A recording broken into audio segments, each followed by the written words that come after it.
కృపాదానమే.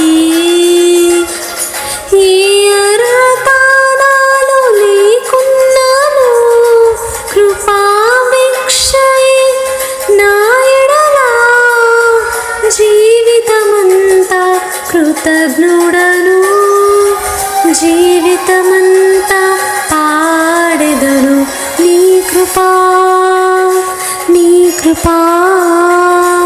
ఆకాశము కంటే హెచ్చైనది నీ కృపా, నీ కృపా. ఆకాశము కంటే హెచ్చైనది. మౌనిగా ఎటు నుండేదా, సాక్షిగా ప్రచురించక, నా తుది శ్వాస వరకు నీ చెంత చేరే వరకు, నా తుది శ్వాస వరకు నీ చెంత చేరే వరకు.